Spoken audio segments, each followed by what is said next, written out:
5 number का button है, button को देखना और खट खट खट खट खटा खट खटा खट खटा खट, और इंशाल्लाह अगर तुमने सही तरीके से खटा खट कर दिए तो जो पार्टियां जिनके पीछे हम पड़े थे कि हमें साथ में ले लो, महज 6 सीट हम मांग रहे थे, उन्होंने हमें नकारा है। अगर तुम्हारा खटाखट सही तरीके से पड़ गया तो 14 तारीख के दिन जब नतीजे आएंगे तो असदुद्दीन अवैसी साहब के घर के ऊपर ये पूरे आएंगे, ठक ठक ठक ठक ठक ठक ठक ठक ठक ठक ठक ठक करने के लिए आएंगे और कहेंगे कि अब आप हमें साथ ले लो।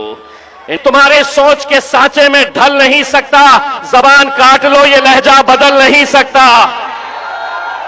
अगर हम मुत्तहिद नहीं हुए, अगर हम एक ताकत बनकर खड़े नहीं हुए, तमाम सियासी पार्टियां ये जानती है कि इस कौम को बांटना, बिखेरना और खरीदना बहुत आसान बात है, लेकिन उन तमाम को मैं ये कहना चाहता हूं, तुम आज तक हमें बांटते आए थे, तुम आज तक बोलते थे और हम सुनते थे, लगातार हम सुनते आ रहे थे, लेकिन अब एक बात अच्छी तरह से सुन लो, मुल्क के वजीर आजम नरेंद्र मोदी साहब, आपसे लेकर तेजस्वी यादव से लेकर जितने भी वजीर हैं, उन सबको मैं बताना चाहता था, तुम बोलते थे और हम सुनते थे, अब हम बोलेंगे और तुम्हारे बाप को भी। लोग कहते हैं कि असदुद्दीन अवैसी साहब इतना कड़वा क्यों बोलते हैं?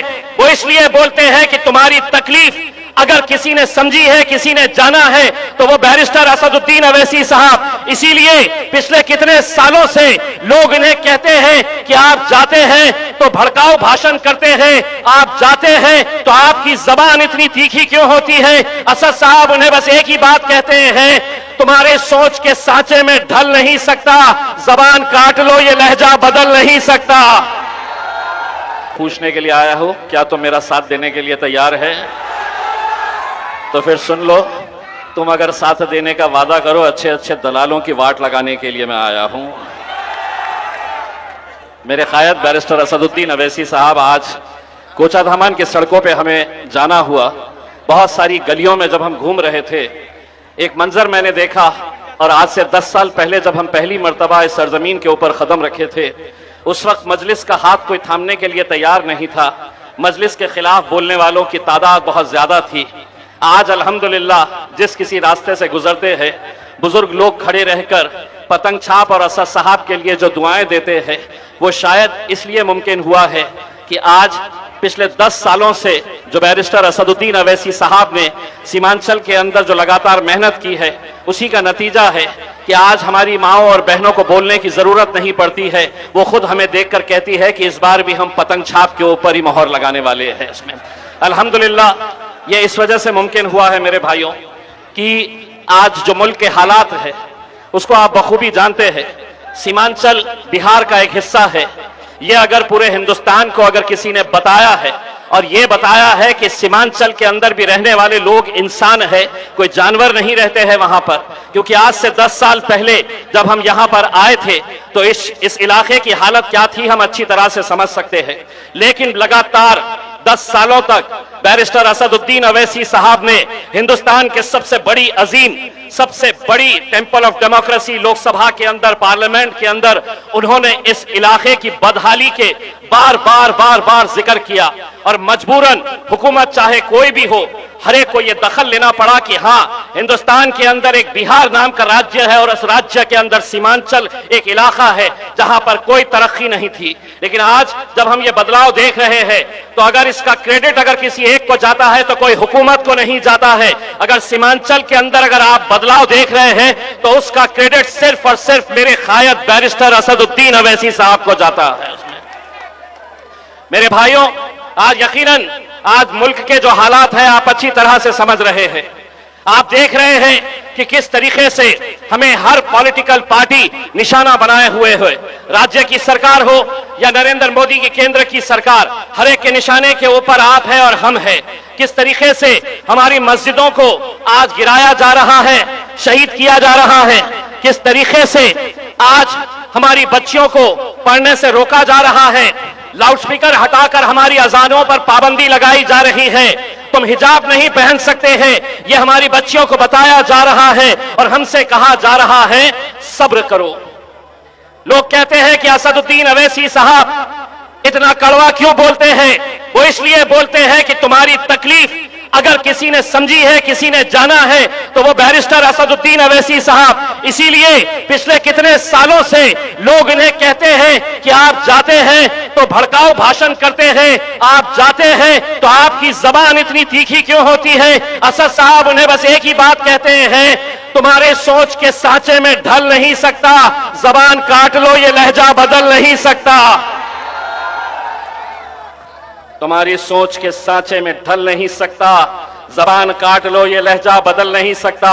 मुझे भी क्या मोम का पुतला समझ रहे हो क्या? तुम्हारी लौ से ये लोहा पिघल नहीं सकता।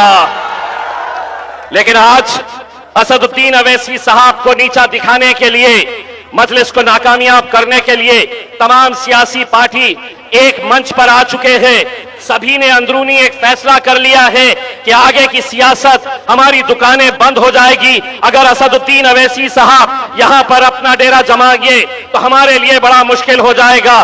तो वो लोग आपस में ये सोच रहे कि हम में से कोई भी हारे, कोई भी जीते चलेगा, लेकिन असदुद्दीन अवैसी साहब ने जीतना नहीं चाहिए, मजलिस ने सीमांचल के अंदर जीतना नहीं चाहिए। अरे बेवकूफों, तुम्हें समझ में नहीं आता है, तुम्हारी साजिशें चल रही होगी, लेकिन आवाम तो मेरे कायद बैरिस्टर असदुद्दीन अवैसी साहब के साथ जुड़ चुकी है, पूरी ताकत के साथ जुड़ चुकी है। आज हमें इस बात का अंदाजा तो हो रहा है कि आज अल्हम्दुलिल्लाह जिस पार्टी के बारे में यह कहा जाता था, बैरिस्टर असदुद्दीन अवैसी साहब को देखकर लोग ताने कसते थे, मजाक उड़ाते थे और ये कहते थे कि ये अकेला इकलौता एक मेंबर ऑफ पार्लियामेंट है, एक ही सांसद है और जिंदगी भर एक ही रहेगा। लेकिन अल्हम्दुलिल्लाह 2019 से 2024 में जब असदुद्दीन अवैसी साहब पार्लियामेंट गए तो उन 5 सालों के अंदर अकेले असदुद्दीन अवैसी साहब नहीं थे, उनका भाई इम्तियाज जलील भी वहां पर जाकर बैठा था। और जब गए वहां पर तो उन्हें ऐसा लग रहा था कि बोलना, असद भाई के बोलने से वो इतने परेशान थे, इतने तकलीफ में थे, और जब हमने बोलना शुरू करा तो उन्हें इतनी ज्यादा तकलीफ हुई, बोले ये तो बोलते ही थे, दूसरा भी आया है तो बहुत ज्यादा बोल रहा है। और हुआ ये कि 2024 के अंदर ये तमाम सियासी पार्टियां एक साथ मिलकर आ गई, भाजपा आ गई, शिवसेना आ गई, एनसीपी आ गई और पूरों ने मिलकर एक साजिश रची। कांग्रेस भी उसके साथ शामिल हो गई और उन्होंने उस साजिश के जरिए मुझे हरा दिए। लेकिन हराने के बावजूद भी मैं एक बात कहना चाहता हूं, अगर आप ये समझ रहे हैं कि हमने एक इलेक्शन हारा है, कभी महाराष्ट्र आके देखो हमारे जलवे कैसे हैं, तुम्हें पता चल जाएगा।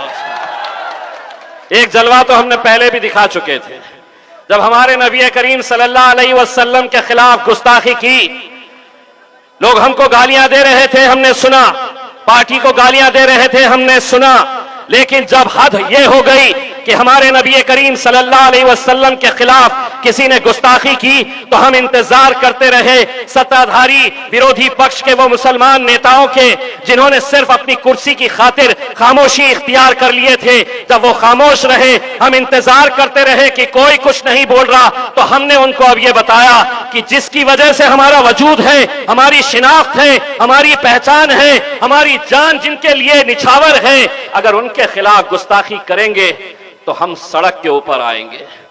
और जब हम सड़क के ऊपर आने का फैसला किए मेरे भाई, सारी हुकूमत, सारी पुलिस, सरकार, प्रशासन पूरी ताकत लगा दिए, ये कहते हुए कि हम तुम्हें इजाजत नहीं देंगे, बंबई तुम जा नहीं सकते, रैली तुम निकाल नहीं सकते। मैंने कहा तुम्हारे पास पुलिस की ताकत है, हुकूमत की ताकत है, लेकिन मेरे पास तो मेरी ताकत वहां पर मौजूद है। मैंने उनसे कहा तुम ताकत लगाकर मुझे रोक के तो दिखाओ, मैं मेरी ताकत दिखाकर बंबई पहुंच के दिखाऊंगा अल्हम्दुलिल्लाह। और हम पहुंचे थे मेरे भाई, आप लोग भी उसके गवाह हैं। आप लोग भी आज इस मुल्क के अंदर हर रोज क्या हमारे मजहब के ऊपर हमला नहीं किया जा रहा है? क्या मुसलमान लीडर दूसरे पार्टियों के सिर्फ अपनी कुर्सी बचाने के लिए यूं ही खामोशी इख्तियार करते रहेंगे? वो करते रहेंगे भाई, लेकिन हम खामोश बैठने वाली जमात नहीं है। हम लड़ेंगे, हम बोलेंगे। हमें लड़ने को अगर किसी ने सिखाया है इस मुल्क के अंदर, नौजवानों को अगर किसी ने कोई सीख दिया है तो वो मेरे कायद बैरिस्टर असदुद्दीन अवैसी साहब ने बताया है। कि इस मुल्क में जीना है तो सीना चौड़ा करके और सर ऊंचा करके चलना सीखो मेरे भाई।